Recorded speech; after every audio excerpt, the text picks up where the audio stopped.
Bonjour à tous et bienvenue dans ce webinaire organisé par Yogist Well at Work dans lequel je reçois Isabelle Simonetto pour parler de votre cerveau et plus précisément de son repos au travail. Comment est-ce qu'on peut éduquer notre cerveau à se reposer au travail pour être plus efficace?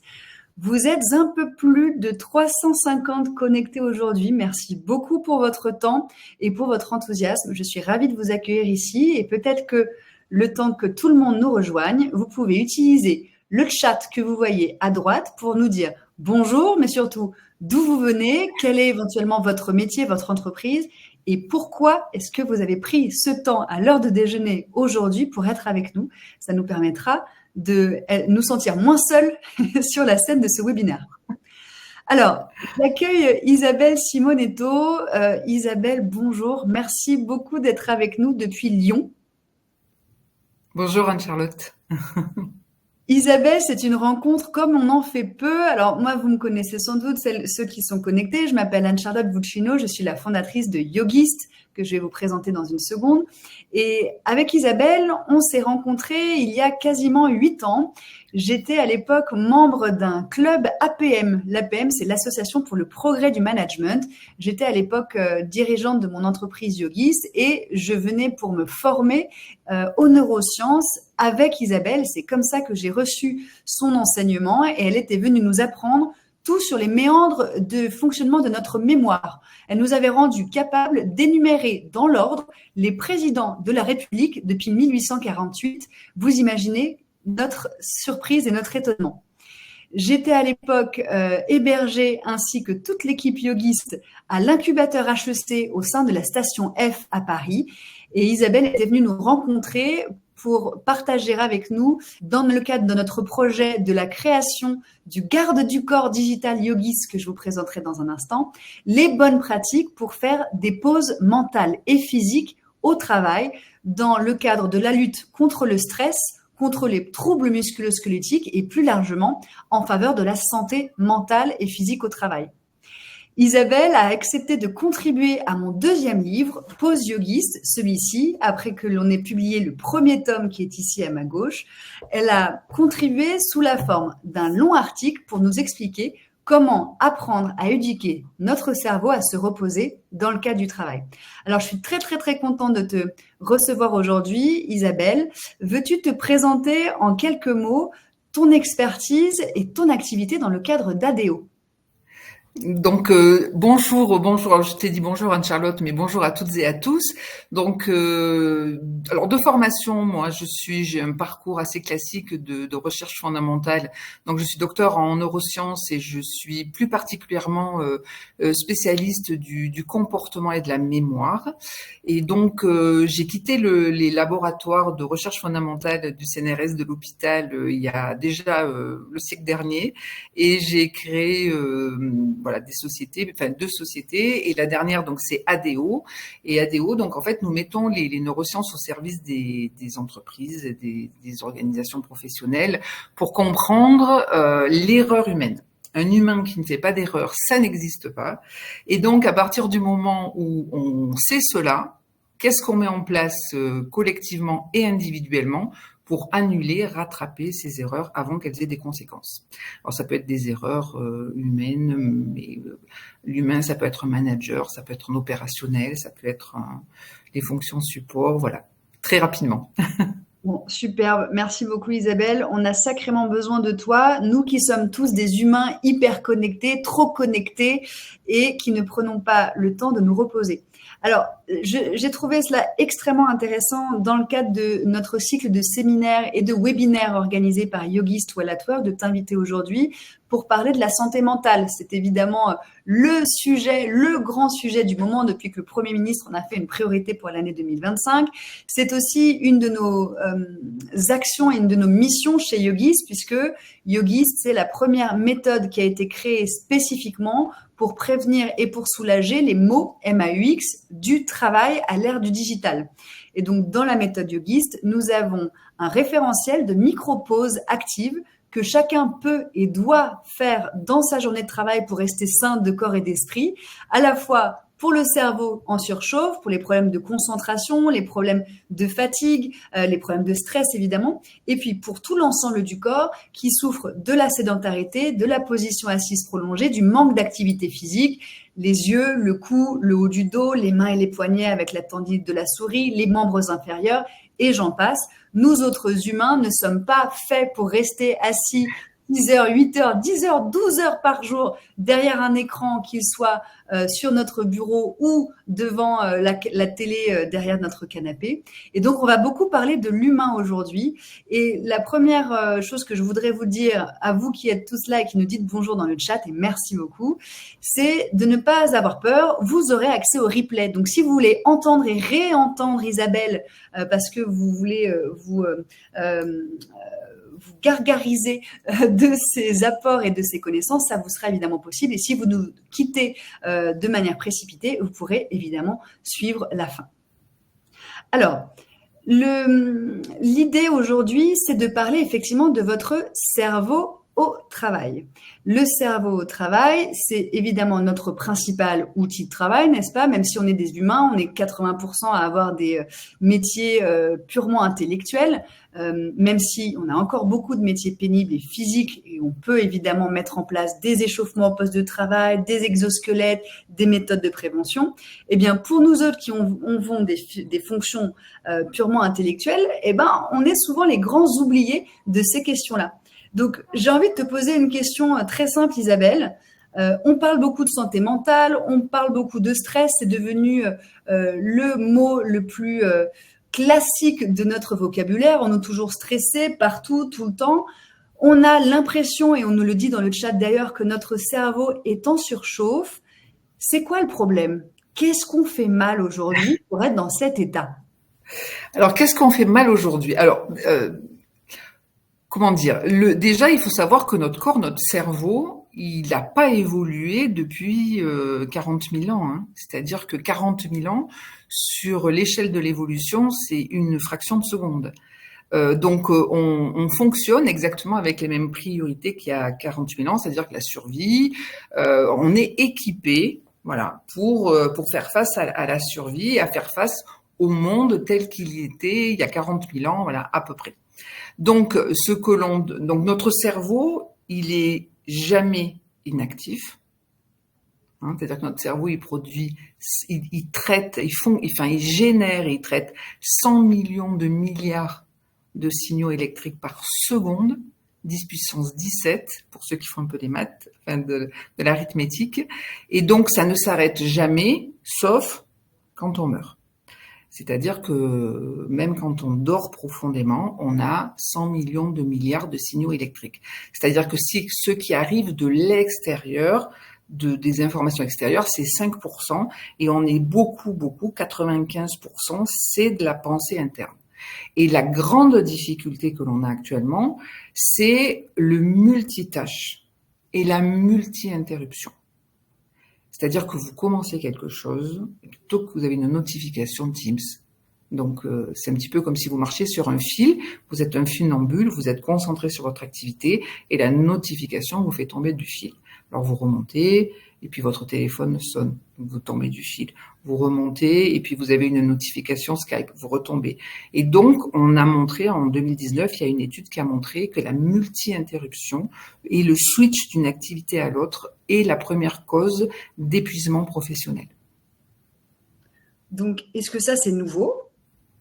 Alors, c'est nouveau. Disons que les nouvelles technologies ont aggravé le phénomène. C'est-à-dire que vous prenez il y a 20 ans, alors c'est 20 ans, c'est hier, hein, d'un point de vue de l'adaptabilité du cerveau humain, c'est hier, il y a une seconde, même pas une fraction de seconde, on n'était pas aussi multi-interrompu.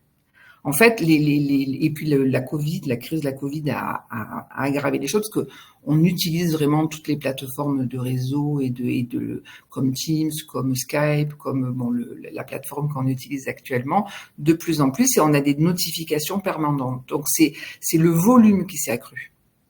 Ok, très intéressant. Et ça, c'est spécifique au travail ou ça touche absolument tout le monde? Alors c'est spécifique au travail Oui, dans certaines configurations, mais à la maison, on est aussi en multitâche et en multi-interruption. Selon un peu, alors après, ça dépend, c'est un peu plus dépendant de nos modes de vie. Il y a des gens qui, quand ils arrivent à la maison, posent le téléphone à un endroit et puis partagent le temps avec leur famille. Puis il y a des personnes qui sont toujours avec leur téléphone à la main. Donc ça, c'est très, voilà, c'est très individuel. Mais globalement, en entreprise, il y a ce phénomène de multi-interruption et de multitâche en permanence. Et d'ailleurs, dans les milieux à risque, comme les centrales nucléaires, comme l'aéronautique, comme la patrouille de France, où vous avez des activités qui demandent des enjeux de sécurité et de fiabilité humaine, eh bien, souvent, le premier chantier, c'est de définir des activités non interruptibles, de sanctuariser des temps où, si je demande à mon cerveau de produire un travail où je dois être concentré, alors, qu'est-ce que je mets en place d'un point de vue organisationnel pour que je puisse rester concentré pendant 20, 25 minutes, 30 minutes, 40 minutes? On est à peu près sur des phases de 40 minutes. Donc, 40 minutes, je suis concentré, donc je coupe toutes les notifications. Et puis 40 minutes, je réponds à mes mails, je réponds aux notifications, voilà. Il ne s'agit pas de se couper des relations humaines, on est bien d'accord. Mais c'est voilà, le première cause de burn-out, les multi-interruptions. Il y a une fatigue absolument, parce que c'est complètement contre-productif. C'est-à-dire que le cerveau, il met entre 5 et 15 minutes à se concentrer sur une activité et on est interrompu en moyenne toutes les 3-4 minutes. Hein. Combien de fois vous êtes arrivé au travail en disant, allez, ce matin, aujourd'hui, je fais ça, je traite ce dossier, et vous arrivez le soir à 18h, vous avez tout fait, sauf traiter le dossier que vous vouliez traiter. Et ça, eh bien, ça nous rend fous, il faut le savoir. On n'est pas équipé pour ça. D'accord. Et alors ça, évidemment, tu as commencé à nous en parler pour le cas extrême des centrales nucléaires, mais ça a des impacts et des effets en matière de sécurité, en termes d'accidents ou en termes d'efficacité. Qu'est-ce que tu mesures, toi, aujourd'hui? Alors, on mesure sur trois paramètres, c'est-à-dire que vous avez une perte de productivité importante, vous avez une perte de fiabilité et sécurité importante, et une perte de sérénité. C'est-à-dire que la multi-interruption, elle impacte les paramètres les plus importants de l'humain au travail, sa productivité, sa fiabilité, sa sécurité et sa sérénité. Et toutes les études sur le terrain, on va beaucoup sur le terrain, montrent ça. Montrent que on va perdre un temps incroyable à recommencer X fois une activité ou à rattraper des erreurs que l'on a faites. Mais ça, c'est le sommet de l'iceberg, mais au bout du bout, quand même, le plus important. En tout cas, moi, en tant que neurobiologiste, ce que je trouve le plus important, c'est que la santé mentale, tu parlais, Anne-Charlotte, de santé mentale tout à l'heure, c'est qu'il y a une dégradation de la santé mentale des gens au travail. Donc, ce que tu dis, c'est que ça a des effets en termes de productivité, d'accidents, de coûts et de bien-être sur les trois plans. En fait, en termes d'efficacité opérationnelle, ça devient vraiment, le cerveau est au centre de tout ça. On perd sur les trois plans, absolument. Okay. Absolument. C'est rigolo parce qu'on a encore beaucoup de mal à convaincre les employeurs parfois qu'il faut prendre soin du cerveau au travail des collaborateurs. Qu'est-ce qui bloque? Alors c'est souvent alors nous on a souvent cette question, c'est la sécurité, la fiabilité, c'est une perte de temps. S'occuper des gens, c'est une perte de temps. Or les études, alors c'est même pas au niveau français, c'est au niveau mondial, hein, on a ce qu'on appelle un ROP, c'est-à-dire c'est un retour sur investissement de 2,2. C'est-à-dire que quand vous investissez 2,2 euros, dollars, livres, ce que vous voulez, enfin lire, il n'y en a plus, mais livres voilà, vous récupérez, voilà, enfin c'est 1 euro, pardon, vous récupérez 2,2 euros parce que les gens produisent mieux, en plus fiables et ils sont plus sereins, donc meilleure santé mentale, donc moins d'absentéisme, moins de burn. Enfin voilà, donc on gagne sur tous les tableaux. C'est pas moi qui le dis, hein, c'est l'OMS. Bon, voilà pour les arguments à avancer auprès des dirigeants qui seraient réticents à investir dans ce qu'on met dans le gros paquet de la QVCT aujourd'hui, mais qui est vraiment une question de prévention des accidents et de sécurité. Ça, c'est hyper intéressant. Ok. Isabelle, quand on a préparé ce webinaire, et n'hésitez pas à nous poser des questions dans le chat, évidemment, si vous en avez, on s'est dit qu'il y avait plein d'idées reçues autour du cerveau au travail.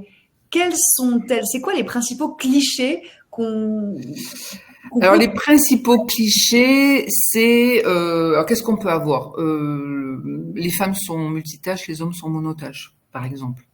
Alors ça c'est faux. Ni les hommes ni les femmes sont multitâches, pardon, en mode conscient. On est tous multitâches en mode automatique, subconscient. Par exemple, moi je suis en mode multitâche, c'est-à-dire que je vous parle, mais je fais une chose en mode conscient. C'est-à-dire que je réfléchis à ce que je vous dis. Ça, c'est ce qui prend mon cortex préfrontal ici, c'est-à-dire, voilà, donc je réfléchis à ce que je vous dis. Tout le reste, là, les gestes que je fais, si je prends ma souris pour regarder ce que les gens disent dans le chat, voilà. Si ce que les gens disent dans le chat capte mon attention, c'est-à-dire que si je suis plus en mode automatique, je vais marquer un micro temps d'arrêt. Donc, pour repasser en mode, voilà. Donc, en mode conscient, les hommes et les femmes traitent une seule chose. Alors après, on n'a pas automatisé, selon notre culture, les mêmes choses, hein, hommes et femmes. C'est ça la différence. Ça, c'est une première chose. Le cerveau, là, beaucoup d'idées reçues sur tout se joue avant 6 ans. Donc, notre cerveau, il se caractérise par sa plasticité cérébrale. Par exemple, si vous avez quelqu'un qui fait un accident vasculaire à 70 ans, et qui perd la parole parce qu'il a une lésion au niveau pariétal gauche, il peut ne plus pouvoir parler, on appelle ça de l'aphasie. On a des personnes qui, au bout d'un an, ont récupéré l'intégralité de leurs compétences. Ça veut dire que, alors c'est pas la zone là qui s'est reconstruite, mais ils ont appris à développer d'autres réseaux neuronaux dans l'autre hémisphère et réappris à parler.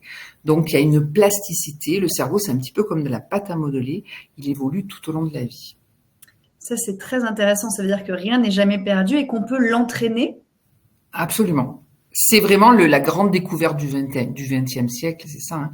C'est la plasticité cérébrale. Et alors, la grande découverte du XXIe siècle, c'est le fait que vous avez certainement appris, voilà, si vous êtes de ma génération, qu'on avait un stock de neurones défini à la naissance et qu'à partir de 25 ans, on ne faisait qu'en perdre. Eh bien, c'est faux.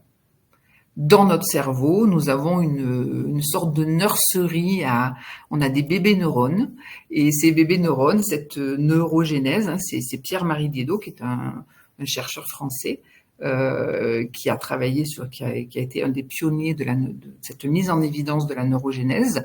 Donc, dès que vous apprenez quelque chose ou que vous stimulez votre cerveau de manière adaptée, vous avez une zone au niveau du cerveau qui s'appelle l'hippocampe.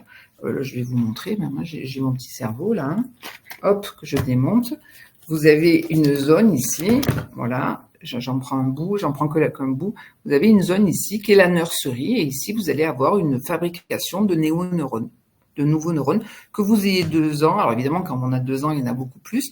Mais à 80 ans, un acteur qui va apprendre un nouveau texte va générer de nouvelles connexions et potentiellement des néoneurones. Ça, c'est extrêmement encourageant. Mais est-ce que c'est la même chose pour le multitâche? Est-ce que plus je m'entraîne à être multitâche, et meilleur je serai à être multitâche? Alors justement, alors là, c'est l'exception qui confirme la règle. C'est que plus je suis multitâche et moins bon je deviens un multitâche. En fait, comme nous ne sommes pas multitâches d'un point de vue anatomique en mode conscient, hein, j'entends. C'est-à-dire switcher d'une activité, par exemple, vous êtes en train d'écrire votre mail, je vous prie de trouver ci-joint, monsieur, les différents documents relatifs à notre conversation. Voilà. On tape à votre bureau, vous recevez un mail, vous répondez à votre mail, vous répondez à la sollicitation, vous revenez sur votre mail, vous appuyez sur la touche envoi, puis vous avez fait des coquilles, vous êtes trompé de pièce jointe, vous avez oublié la pièce jointe. Le fait de switcher d'un élément est extrêmement délétère pour le cerveau. Et ça fatigue? Est-ce que c'est ça? Et ça fatigue énormément. C'est pour ça que dans l'organisation du travail, de quelles sont mes priorités aujourd'hui, voilà, qu'est-ce que je dois faire impérativement, et si la tâche que je dois réaliser me demande de l'attention, ça peut être 10 minutes, un quart d'heure, 20 minutes, voilà, je vois que Nadège... elle dit c'est difficile de passer 25 minutes sur une tâche parfois. Oui, parce qu'on parle souvent, pour ceux qui connaissent la méthode Pomodoro, C'est les pomodoro, c'est les tomates qu'on met dans les cuisines pour timer la cuisson d'un plat. En fait, on met le timer sur 25 minutes et toutes les 25 minutes, on fait une pause. En fait, hein. Donc effectivement, toutes les 25 minutes, il est souvent difficile de rester concentré 25 minutes. Donc dans les entreprises, il y a maintenant de nouvelles organisations qui prennent en compte cette réalité du cerveau, hein. Et donc toutes les 5 minutes, toutes les 25 minutes, on va faire une pause, mais toutes les 25 ou toutes les 40 minutes, ça dépend un peu des gens, hein. Mais on va sanctuariser quand je dois être concentré ces 25 minutes. Il y en a qui mettent un brassard, il y en a qui ferment le bureau, il y en a qui mettent une pancarte. En open space, par exemple, nous, on a des clients, parce qu'il y a des questions sur les open space, qui ont opté pour le brassard. C'est-à-dire que quand cette personne a ce brassard fluo, on sait qu'on ne doit pas l'interrompre. Parce que si vous remplissez un tableau Excel et que vous êtes interrompu toutes les 2 minutes, la seule certitude que vous pouvez avoir, c'est que votre tableau, il est faux et qu'il faudra le recommencer. C'est très Et en plus, ça vous agace. Donc, perte de productivité, de fiabilité, de sérénité. Et là, tu viens d'introduire, ni vu ni connu, un des mots-clés de ce webinaire qui est celui de la pause. Quel lien tu fais, toi, entre le cerveau, le repos ou la pause et la performance? Alors, donc c'est assez récent, hein, c'est depuis les années 2000, depuis les années 2000, 2004, voilà. Il y a des chercheurs qui ont mis en évidence tout à fait par hasard un mode par défaut, c'est-à-dire des aires cérébrales qui s'allument et des réseaux de neurones qui connectent le cortex préfrontal avec les autres aires qui s'allument uniquement quand on ne fait rien. Alors, quand on appelle ça le mode par défaut, on appelle ça aussi le mode vagabondage. C'est-à-dire ou l'ennui. Moi, mes enfants, quand elles étaient mes filles, quand elles étaient petites, qu'elles me disaient « Maman, je m'ennuie », je leur disais toujours, et c'est resté un peu une blague dans la famille, « C'est bien, continue, c'est très bon pour ton cerveau ». Alors, le mode vagabondage, c'est quand vous n'êtes pas happé par quelque chose d'un point de vue conscient. Vous allez, par exemple, vous concentrez sur votre respiration, mais voilà, la pensée, elle part un peu à droite, elle part un peu à gauche. Vous êtes dans votre jardin, vous faites du jardinage, voilà. Et quand on est en mode par défaut, quand on ne fait rien, en fait, le cerveau est extrêmement actif, mais d'une manière différente. Il va allumer certaines zones cérébrales. Alors, on a un peu le cortex préfrontal ici, on a le cortex préfrontal un peu plus à l'intérieur ici, on a le cortex pariétal, on a le cortex singulaire, et le nombre de fibres entre le cortex préfrontal et les autres aires cérébrales va augmenter en densité quand on a des phases de repos, de vagabondage.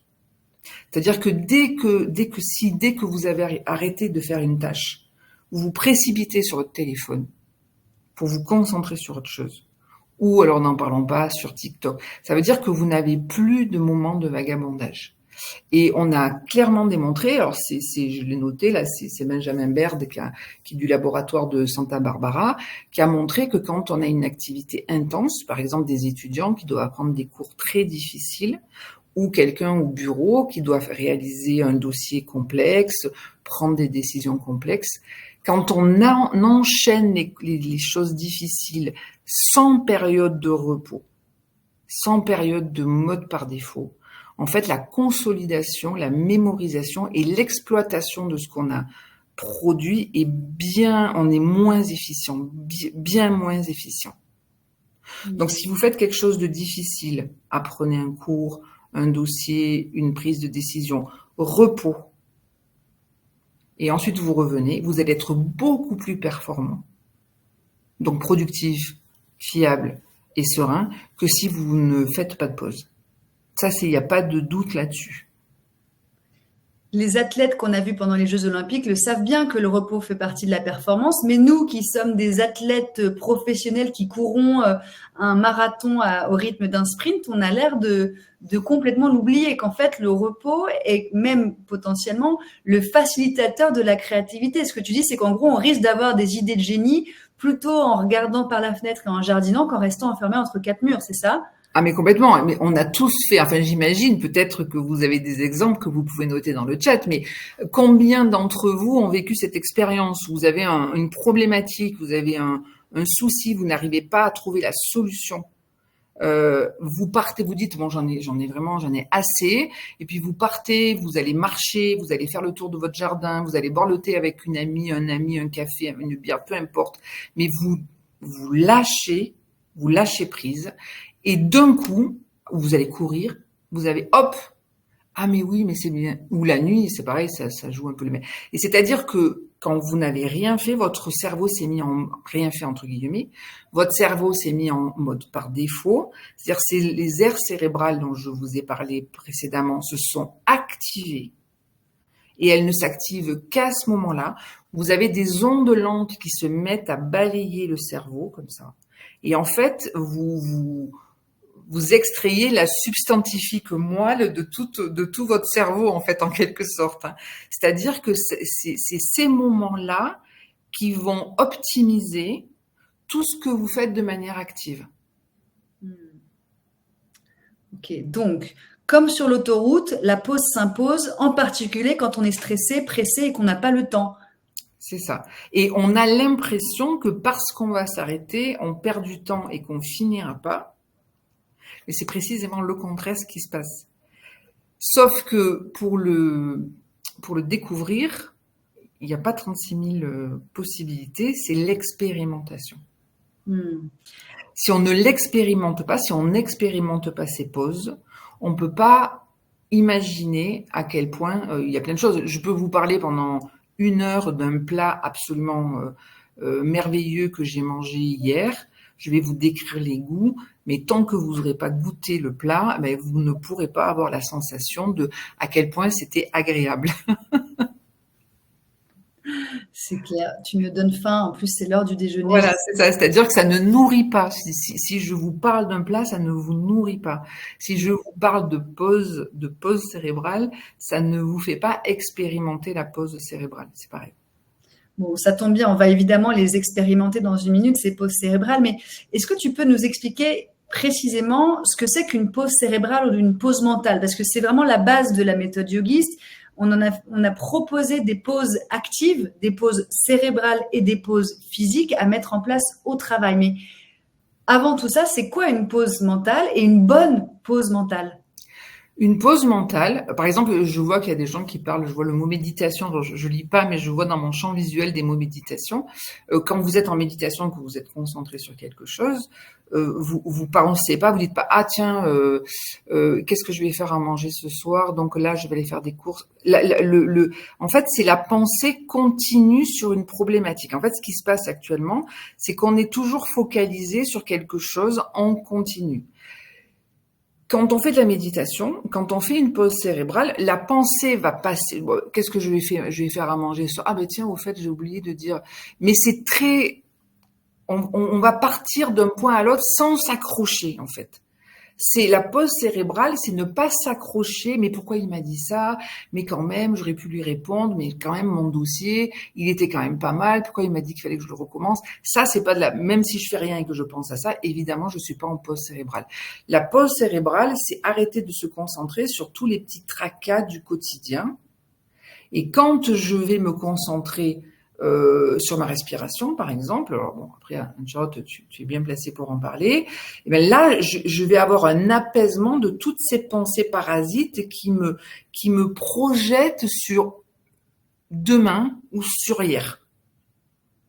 C'est-à-dire que je suis ici et maintenant, et après, je peux avoir des pensées qui passent, mais ça, c'est du mode par défaut. Mes pensées vagabondent. Je ne me fixe pas sur quelque chose qui concerne ma vie pratico-pratique. Et c'est d'ailleurs dans le yoga une des étapes du yoga qui amène un bien-être absolument fantastique. C'est l'étape où on essaie de se concentrer, ou en tout cas de faire un retrait d'essence d'abord pour arrêter d'avoir des stimuli qui arrivent de l'extérieur et qui viennent nous donner à penser d'autres choses. Et on essaie de rester concentré sur une seule chose à la fois, la respiration ou un compte à rebours, ce qu'on fera tout à l'heure, et de laisser passer les pensées qui arrivent. Ça, c'est une forme de concentration, une forme de méditation. Mathieu Ricard nous a donné des exemples incroyables des effets sur le cerveau. Est-ce que tu peux nous en parler, toi qui fais du yoga, toi qui es féru d'Ayurveda et qui voyage en Inde très, très régulièrement? Alors, Mathieu Ricard, donc, bon, tout le monde, la plupart des gens le connaissent. Hein. Au départ, lui, il est docteur en génétique. Donc, c'est un scientifique pur et dur. Hein. Après, il est devenu bouddhiste. Et il cumule 60 000 heures de méditation. 60 000 heures. Donc, nous comparer à Mathieu Ricard, c'est comme si on voulait se comparer à je sais pas, Usain Bolt, voilà, à des champions olympiques hein, qu'on a vus tout l'été. C'est-à-dire qu'effectivement, ils ont un cerveau hors norme. Mais ce que montre le cerveau de Mathieu Ricard, parce que Mathieu Ricard, comme c'est un scientifique et un grand méditant, il s'est prêté à tout un tas d'expériences. Et ces expériences consistent à le mettre sous imagerie, donc une IRM fonctionnelle, par exemple. Donc on le met sous imagerie fonctionnelle et on regarde son cerveau fonctionner.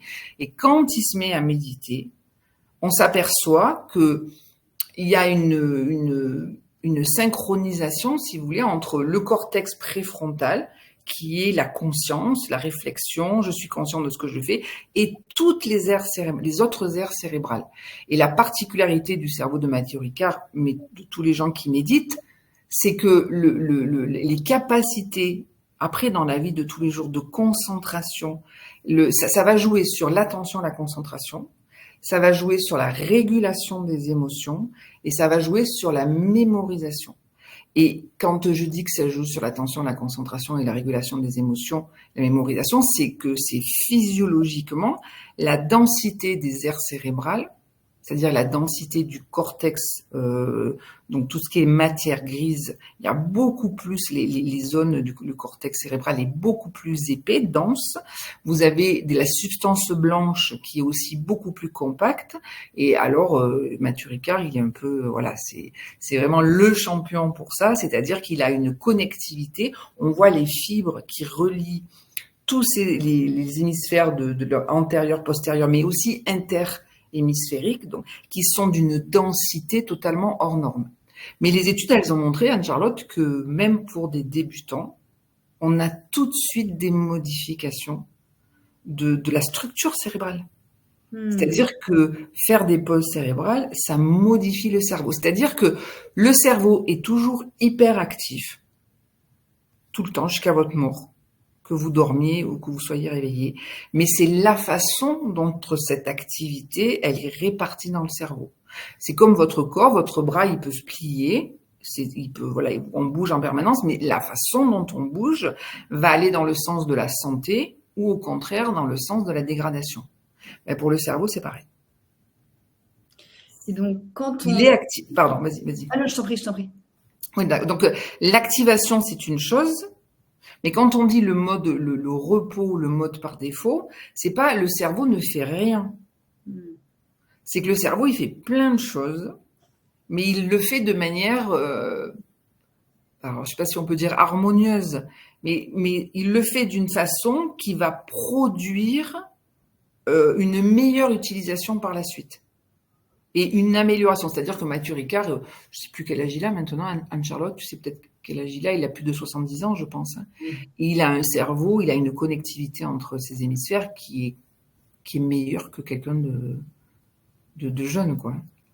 Alors, ça nous met toujours une pression incroyable de penser à ces athlètes de la méditation qui ont amené leur pratique à un niveau tel. Donc, tu disais que c'était bénéfique pour des débutants. Une pause mentale, c'est peut-être plus facile à diffuser dans le travail que le terme de méditation qui fait souvent un petit peu peur. Oui. On imagine que c'est pas quelque chose de laïque, que c'est quelque chose d'un petit peu ésotérique. Là, je vois dans le chat qu'on nous parle de problèmes de concentration, de problèmes de charge mentale, de mal-être liés à la situation professionnelle.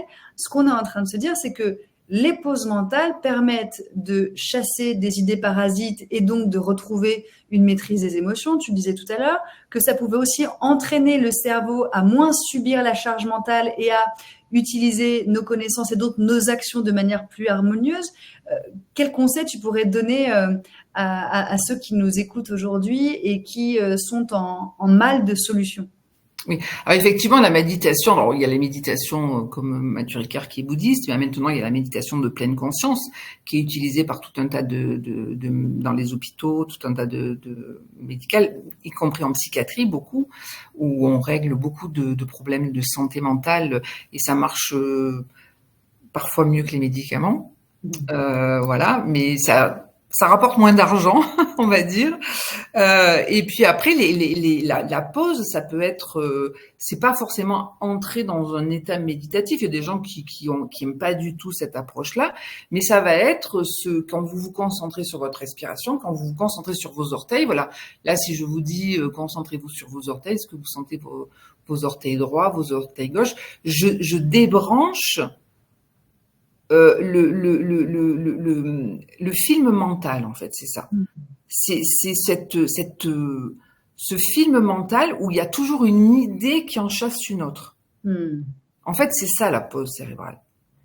C'est se mettre arrêter de se focaliser sur des idées. Ah mais mais mince, j'ai oublié ah mince, il faut que je rappelle mon fils pour lui dire que je lui ai envoyé le mail ou je lui ai pas envoyé là. Stop. Et parfois, on a besoin de techniques très pratiques, très concrètes pour nous aider à débrancher. Et c'est d'ailleurs pour ça qu'on a créé la méthode yogiste avec ces fameuses pauses qui utilisent le corps. C'est-à-dire qu'on peut passer par le corps pour avoir cet impact et cet effet sur le cerveau. Et c'est parfois plus facile d'ailleurs d'avoir une action avec un focus sur le corps pour avoir un effet sur le cerveau. D'où ça vient ça d'ailleurs? Complètement.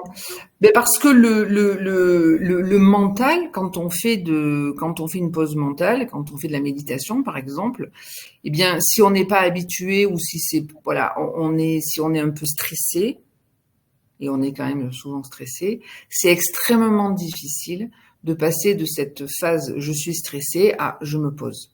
Et donc il faut un moyen. C'est un moyen en fait. Donc je vais passer par le corps et ça c'est physique. Alors dire j'arrête de penser, les gens disent mais on peut pas arrêter de penser. Non, vous arrêtez jamais de penser. Heureusement d'ailleurs, il y a toujours des idées, mais c'est beaucoup plus labile. Alors que si je me concentre sur mon index, voilà, je regarde mon index, je le sens, c'est physique. Donc il y a un feedback en fait. Voilà, c'est ça.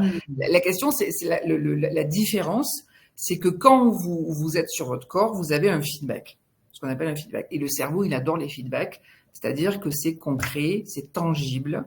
C'est pas, alors c'est quoi la méditation? Je vais penser à quoi? Mais alors si j'ai une idée qui vient, est-ce que je la laisse passer? Enfin, on est souvent très embêté avec ça. Donc vraiment, on parle de pause yogiste là parce que voilà, on est au bureau puis voilà, on est avec Anne-Charlotte, mais ça peut être aller planter des fleurs, ça peut être une marche, ça peut être, c'est-à-dire où à un moment donné, on est dans son corps, on lâche alors la philosophie indienne, le singe mental. Le singe qui saute d'une branche à l'autre en permanence. Alors au début, ça saute vite, ça ralentit, ça ralentit, ça ralentit. Et puis à un moment donné, alors il y a quelque chose qui passe, mais on s'y accroche pas dessus.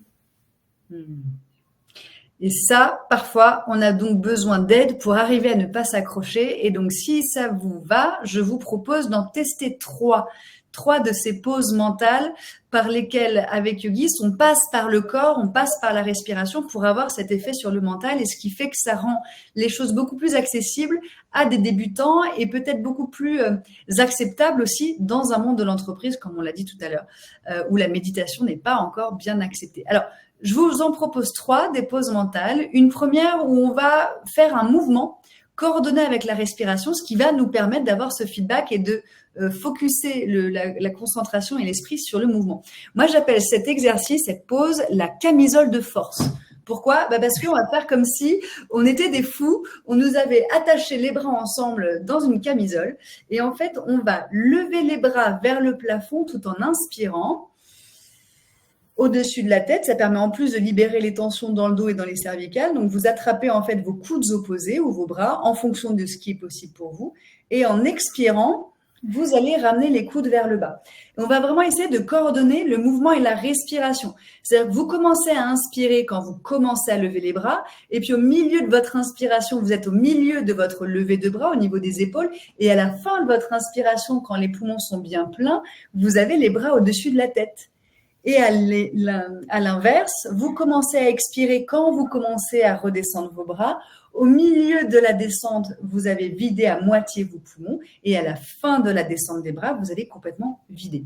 Allez, on y va, on va faire ça 5 fois. Vous fermez les yeux pour vous concentrer vraiment sur le mouvement et la respiration. C'est parti. Inspirez, levez les coudes. Vous inspirez par le nez et par le ventre le plus lentement possible. Et vous avez les bras qui tirent vers l'arrière, peut-être même derrière la tête. Expirez, vous commencez à vider les poumons et le ventre et vous remettez les coudes vers le bas. Inspirez, on recommence. Levez les bras, gonflez le ventre, gonflez les poumons, gonflez la gorge. Expirez, vous ramenez les bras vers le bas. Et sentez ce qui se passe dans votre haut du dos. Le double effet qui se coule, c'est que quand on libère les tensions dans le corps, on libère aussi les tensions dans la tête. On remonte. 3e fois. Vous inspirez, vous levez les coudes. À votre rythme à vous. Expirez, videz le ventre, les coudes se rabaissent. J'aurais pu l'appeler le pont-levis, celui-là aussi. Allez, encore 2 fois. Inspirez. Montez bien les bras. Expirez vers le bas. Et une toute dernière pour vraiment savourer aussi l'effet dans les épaules et détendre tout le haut du dos. Vous inspirez, vous levez les coudes. Expirez, vous ramenez les coudes vers le bas.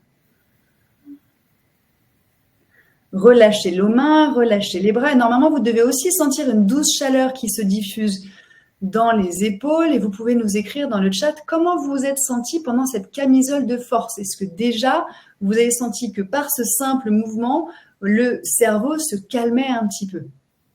Ok, parfait. Partagez-nous votre ressenti. Toi, Isabelle, qu'est-ce que tu en as pensé de cette camisole de force?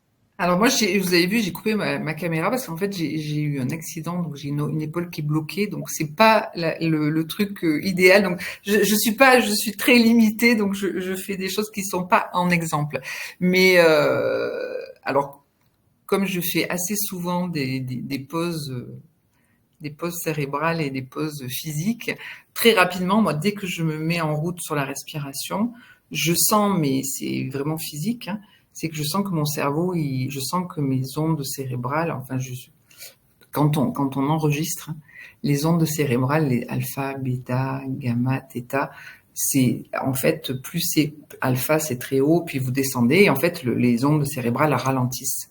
Et elles se mettent, voilà. Et donc, on voit ça dans le mode par défaut où vous avez des ondes lentes qui se déclenchent et qui vont vraiment balayer votre cerveau. Et le fait que ça balaye le cerveau, ça optimise son potentiel, en fait. On déploie tout son potentiel. Et quand on a l'habitude de faire des respirations comme ça, au bout de 2, 3, 4 respirations, je ne sais pas, Anne-Charlotte, mais tout de suite, on sent cet effet-là. Oui, l'idée, c'est vraiment d'avoir un effet en 2 minutes chrono parce qu'on a rarement plus de temps que ça au travail, au bureau, dans nos journées. Et si en plus, on y ajoute à cette pause mentale l'effet d'étirement, de renforcement, d'échauffement du haut du dos, qui est une des parties du corps qui nous fait le plus souffrir parce qu'on a une mauvaise position de tenue pendant des heures devant notre écran, alors là, on a vraiment un double effet qui se coule. On vole vraiment au secours de la victoire et on met toutes les chances de notre côté.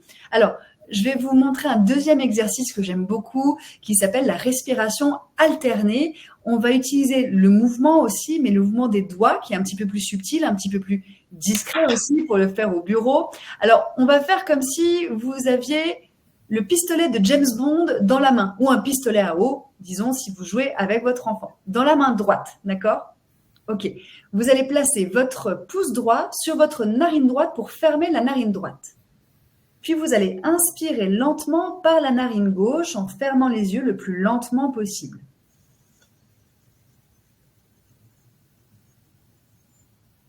Puis vous allez fermer la narine gauche avec l'index et expirer le plus lentement possible par la narine droite. Gardez les yeux fermés, ne bougez pas les doigts. Inspirez à nouveau à droite. Restez concentré pour ne pas vous tromper. Fermez la narine droite avec le pouce droit et expirez à gauche. Ne bougez pas les doigts. Inspirez à nouveau à gauche le plus lentement possible.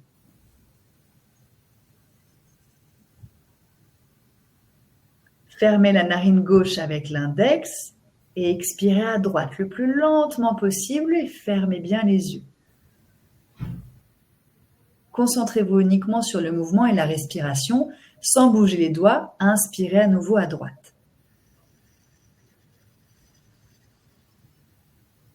Fermez la narine droite et expirez à gauche. On le fait encore 2 fois le plus lentement possible. Inspirez, sans bouger les doigts, à gauche.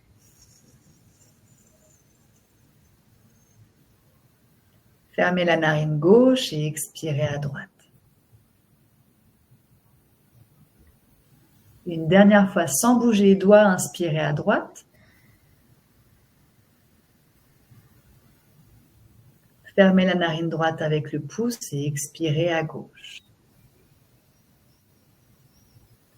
Et quand vous avez terminé, vous pouvez replacer votre main sur vos genoux, sur votre table et cligner plusieurs fois des yeux pour les rouvrir et les réhabituer à la lumière.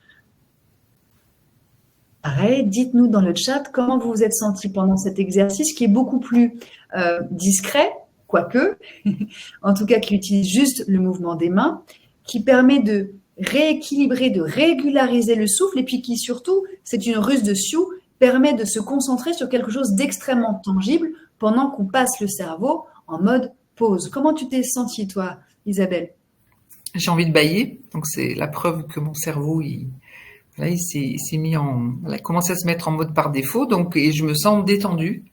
Et il y a des idées qui sont passées. Je leur dis, tiens, je vais leur dire ça, mais hop, c'est passé, je me suis reconcentrée, donc j'ai laissé venir, donc c'est très agréable. Alors, parfait. Et si vous aussi, vous avez senti ces pensées qui arrivent et que vous avez laissé passer, eh ben, on va utiliser une 3e type de pause mentale qui est vraiment une pause basée cette fois-ci sur la respiration seule et sur la visualisation dans une position complètement immobile que vous pouvez refaire absolument partout, dans le train, dans le bus, dans le métro, au bureau, dans votre canapé. Il suffira juste de savoir respirer. Donc, normalement, c'est accessible à vous tous et de fermer les yeux. Donc, fermez les yeux. Et pour le compte à rebours, cette 3e type de pause mentale, on va respirer en allant de 5 à 0 le plus lentement possible. Et sur chaque inspiration et sur chaque expiration, vous allez visualiser le chiffre de 5 à 0 qui correspond à chaque inspiration, à chaque expiration. Vous pouvez le visualiser, ce chiffre, le voir, vous pouvez l'entendre en le disant dans votre tête, mais en tout cas, vous allez y penser. Et là, on va le faire de 5 à 0, mais quand vous serez chez vous ou au bureau, vous pourrez partir de 15 et aller à 0, partir de 20, aller à 0, ou comme en yoga, partir de 108 et arriver à 0. Et l'idée, c'est vraiment d'utiliser des chiffres. Donc, ce sont des éléments qu'on utilise absolument tout le temps dans le monde du travail, dans le monde de l'entreprise aujourd'hui. Pas besoin d'aller visualiser des couleurs, des chakras, des images ou que sais-je. Des choses aussi simples et laïques que les chiffres, ça peut suffire. Et si vous perdez le compte parce que vous mettez à penser à tout à fait autre chose, à votre menu du déjeuner ou au programme de ce week-end, alors vous repartez à 5 et vous reprenez votre compte à rebours. On y va. Roulez les épaules vers le haut, vers l'arrière et vers le bas pour vous asseoir au fond de votre siège, confortable. Fermez les yeux et tranquillement visualisez le chiffre 5 et inspirez lentement par le nez. Et expirez 5. Inspirez 4. Expirez 4. Inspirez 3.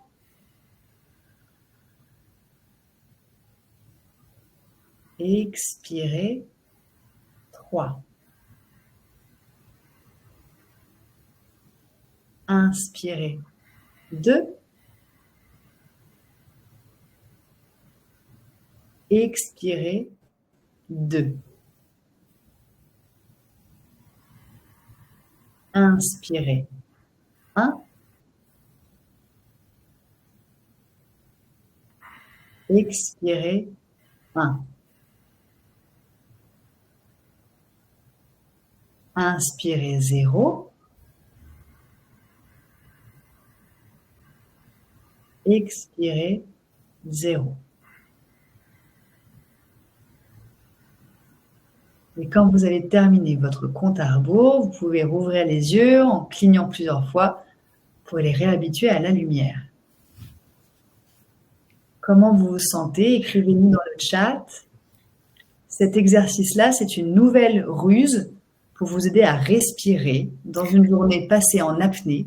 C'est aussi simple que ça. Il n'y a aucun moment dans notre journée où on a le temps de prendre 5 grandes respirations en silence. Et bien ça, avec le compte à rebours, vous pouvez prendre ce temps et l'utiliser entre 2 visioconférences, entre 2 rendez-vous, entre 2 entretiens ou 2 tâches et 2 décisions importantes à prendre. D'ailleurs, on en a parlé tout à l'heure pendant que tu nous expliquais la méthode Pomodoro.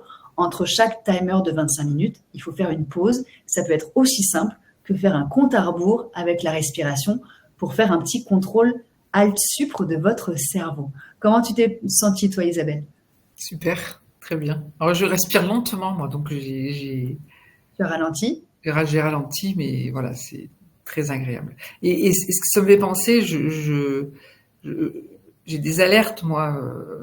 Des fois, vous avez toutes et toutes vécu ça, j'imagine. Vous êtes votre ordinateur, puis il y a un truc qui vous énerve sur un mail, un dossier, et puis vous dites je vais le finir, et on tire, et on sent physiquement, et on veut absolument finir. Et en fait, c'est là qu'il faut s'arrêter. Vous faites l'exercice que Anne-Charlotte vous a proposé, et peut-être que toutes les choses se recalent, en fait, les priorités, et en fait, on se dit, mais non, mais il faut que je le finisse. Et c'est vraiment, c'est ce pas de trop, alors qu'on s'arrêterait 2 minutes. On reconsidérerait les choses et on arriverait à terminer correctement. Et peut-être qu'on aurait une autre idée ou souvent on s'auto-flagelle, en fait. Hein. Mais non, je vais finir. En fait, on s'épuise mentalement. Et ça, c'est valable aussi quand on reçoit un email un peu agressif avec du rouge, du surligné, du point d'exclamation et qu'on a très envie d'y répondre immédiatement, ou quand un collègue nous dit quelque chose qui ne nous plaît pas, ou un manager, et qu'on est évidemment très tenté de réagir au lieu de réfléchir et d'agir. Tourner cette fois sa langue dans sa bouche, ça marche, mais faire un compte à rebours avant de répondre, avant de partir en mode agressif nous aussi, ça permet de maintenir la collaboration, la coopération, la paix dans les ménages et dans les équipes. Et ça, c'est quelque chose que vous pouvez mettre en place de manière vraiment hyper discrète et quasiment automatique. Et pour nous, notre mission chez Yogist, c'est de vous donner à voir cette boîte à outils de pause mentale et physique qui sont absolument indispensables pour rester sain de corps et d'esprit au travail. Et aujourd'hui, on l'a fait de manière collective parce que ça doit être et ça peut devenir un rituel collectif, un rituel de management. Si on prend soin des humains dans les entreprises, eh bien, on peut et on doit leur donner ce temps de bouger, de s'étirer, de respirer. Et quand on le fait en équipe, ça a évidemment beaucoup plus d'impact et de valeur quelque part que si on le fait chacun dans notre coin. Alors, merci beaucoup Isabelle de t'être prêtée au jeu. Merci à vous d'avoir tout suivi. On ne vous a pas vu, mais on vous a imaginé. Est-ce que vous avez des questions pour Isabelle? Il nous reste 7 minutes chrono. Alors j'ai vu, Anne-Charlotte, je prends peut-être un petit peu le devant, beaucoup de questions sur le multitâche des jeunes dans mon angle de vision. Et en fait, souvent, ce que vous avez l'impression, c'est que les jeunes, ils arrivent à être multitâches. En fait, c'est pas qu'ils arrivent à être multitâches, c'est qu'ils arrivent, quand on est jeune, on résiste un peu plus aux interférences, c'est-à-dire qu'ils vont faire leurs devoirs, écouter la radio ou regarder leur portable et regarder la télé. Mais quand ils font leurs devoirs, soit ils sont sur leurs devoirs et ils vont éteindre ce qu'ils entendent à la télé et éteindre. Mais s'ils zappent de l'un à l'autre, la seule certitude que vous pouvez avoir, c'est qu'ils vont pas faire leur devoir correctement, il va y avoir des erreurs et il va y avoir une mauvaise mémorisation. Et donc, quand on est jeune, on arrive un peu plus à inhiber les bruits environnants. Et donc, on va se concentrer sur la tâche. Et après, on peut... Mais ces personnes-là, quand ils vont évoluer, quand ils vont avoir 30 ans, 40 ans, 50 ans, ils vont... Enfin, la plupart des gens ont des troubles de l'attention et de la concentration, y compris très jeunes. C'est-à-dire que cet usage permanent du multitâche fait qu'il y a les consultations pour les troubles de la mémoire et de l'attention explosent. Ça, c'est dingue. Ok, donc vous pouvez rendre un service à vos adolescents, à vos enfants, à vos étudiants, à vos jeunes, en leur montrant aussi et en pratiquant avec eux ces pauses mentales. Et ça, c'est un sacré cadeau à leur faire. D'ailleurs, je me demande si ce serait pas le moment de vous faire un petit cadeau, parce que peut-être que vous vous êtes senti très très bien là maintenant tout de suite pendant cette conférence, mais que vous vous demandez comment refaire une pause mentale régulièrement. C'est souvent la question qu'on nous pose. Alors, je voudrais vous proposer d'utiliser un outil que l'on a créé avec Yogist qui s'appelle le garde du corps digital. C'est votre petit garde du corps quand vous passez beaucoup trop de temps en multitasking ou sur votre écran ou au bureau ou en tout cas sans bouger. C'est un élément comme un chatbot, un petit robot qui va vous rappeler de faire une pause quand ça fait déjà beaucoup trop de temps que vous travaillez et qui va vous demander de quoi vous avez besoin. Est-ce que vous avez mal aux yeux, au dos, au cou? Est-ce que vous avez besoin de vous détendre ou de vous rebooster en termes d'énergie, de vous déstresser ou de vous réveiller? Est-ce que vous êtes en télétravail et on n'a pas besoin de rester discret, ou au bureau et là on va peut-être pas attirer l'attention sur nous à côté des collègues? Bref, ce garde du corps digital, c'est votre allié pour faire ces pauses mentales et physiques régulièrement. Donc profitez-en, vous allez avoir accès à 5 exercices avec ce QR code que vous pouvez flasher ici avec votre téléphone portable ou tout simplement en vous connectant sur notre plateforme qui s'appelle yogist.io. Et là, vous pourrez utiliser votre allié pour faire ces pauses mentales. Et si vous vous sentez la vocation de diffuser ces belles pratiques et ces bonnes pratiques autour de vous dans votre organisation, sachez que parmi les participants à cette conférence aujourd'hui, nous avons eu de nombreux animateurs du bien-être au travail qui ont été formés et certifiés par Yogist. Vous pouvez obtenir une certification professionnelle en apprenant à enseigner des ateliers de prévention du stress et des troubles musculo-squelettiques avec la méthode Yogist. Donc, n'hésitez pas si vous voulez vous renseigner. Marie, qui est notre facilitatrice et la directrice de la formation, vous répondra avec grand plaisir. Et enfin, si vous vous demandez déjà comment refaire la camisole de force, le compte à rebours ou la respiration alternée, ou comment retrouver tout ce qu'a dit Isabelle de manière bien rédigée et compacte en 2 pages, vous pouvez les retrouver dans Pause Yogist, qui est en vente dans toutes les bonnes librairies ou à la Fnac et sur Amazon. Une dernière question pour Isabelle dans les 2 dernières minutes qui nous restent.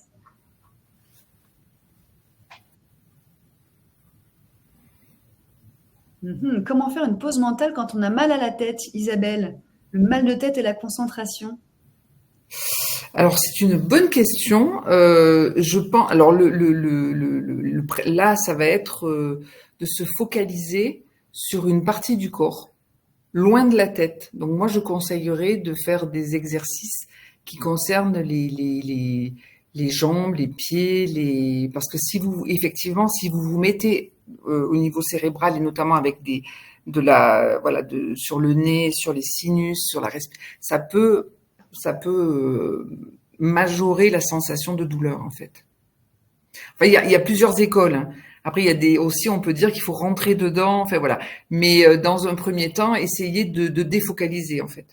Et oui, passer par le corps pour apaiser le mental, c'est vraiment ce qui, nous, en tout cas, nous paraît hyper efficace et vraiment Merci Isabelle d'avoir porté des éclairages sur ces pauses mentales et physiques. Si vous êtes intéressé de faire intervenir Isabelle, elle est très occupée, mais son entreprise c'est ADO. Et pour tous les sujets de sécurité au travail, vous n'aurez jamais meilleure experte à disposition, je crois. Isabelle, voilà, je fais très mal ta pub, mais si tu veux dire un mot sur ton action, je te laisse la parole pour la fin. Non, non. Il y a des formations sur le domaine de la prédilection. Sur son domaine de prédilection, oui. Est-ce que tu fais des formations? Est-ce que tu Oui, bien sûr, bien sûr. Voilà. Donc après, je vous invite, pour ceux qui, je vous mets le nom de. Ça y est, on l'a mis avec Marie. Voilà, vous l'avez mis, donc vous allez sur le site et vous avez toutes les informations. Génial. Il est 12h59. 1000 merci Isabelle de t'être jointe à nous aujourd'hui, de nous avoir consacré ton temps et c'était absolument passionnant. On aurait pu y passer la journée. Merci Anne-Charlotte. Vous qui avez été plus de 350 à vous connecter à ce webinaire aujourd'hui. Retrouvez-nous évidemment sur le replay et si vous avez la moindre question, n'hésitez pas à nous contacter, contact@yogist.fr. À très bientôt et n'oubliez pas de faire des pauses mentales toutes les 25 minutes. Challenge. Merci beaucoup. Merci à toutes et tous. Merci Anne-Charlotte pour ton invitation. Merci à toi. Au revoir.